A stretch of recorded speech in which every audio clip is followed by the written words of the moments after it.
This didn't take 10 minutes, this didn't take 5 minutes, this didn't take however long it is going to be edited into, make this bite-sized content for you to devour and then scroll past. This took months. This took months of real hard work, time, money, literal blood, sweat, and tears. Lots of trauma work, lots of going inside myself, thinking about things that have happened in the past, that have happened through my sobriety path, through the path of people that I know sobriety. This is a very painful image to look at. It was a very painful image to create. It's probably entertaining to look at, but this is the harsh reality of the kind of feelings that I've felt, and the feelings that I think a lot of people feel who are struggling with addiction. The creative process for this was really sort of like a dream that came to me about a man who was doing surgery on himself to remove his own heart. And the idea to do this came around my 3-year mark.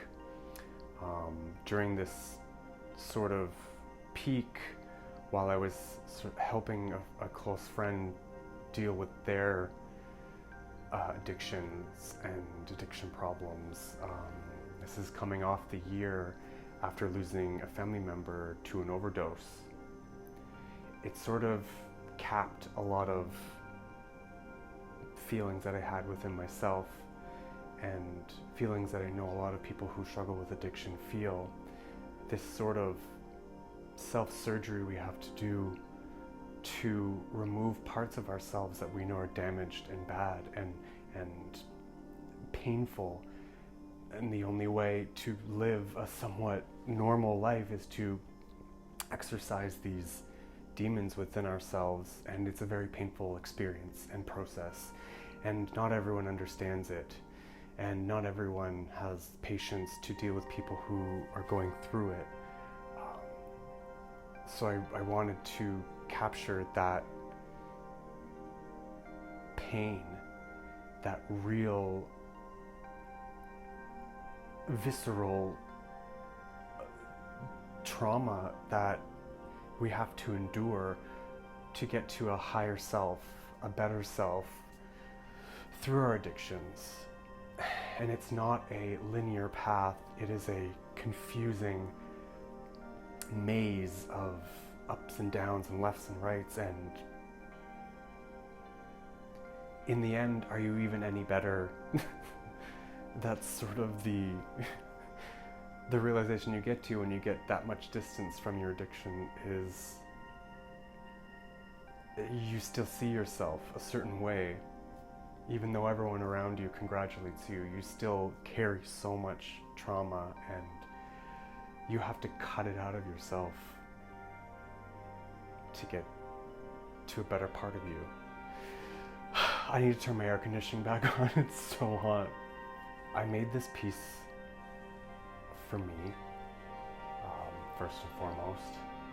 I made it so that I could heal, so that I could move, so that I could get some closure to a part of me that needed it. And I also made it for the people who are struggling with their own addictions, their own problems, their own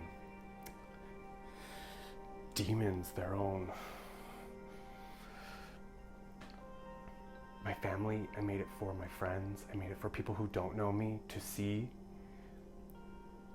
a little bit more of who I am, and how my art and my life are one and the same. And I made it to connect, in a way, connect something that was needing to be connected, and to share it with everyone, and put it out there and be vulnerable, and just include you in something that was meaningful, and tell you face to face, camera to face. At any rate, I just hope that you enjoy this, and I hope that this connects you to something, and I hope that this makes you understand what people go through, so that you can evolve, look at people differently, understand addiction differently, and know that there's a way to get through it if you can.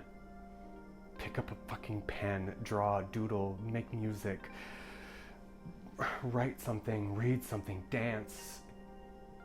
Find a way to connect your pain in a creative way so that making art is bigger and more important than drugs or alcohol or whatever substances you're addicted to. Thanks, bye.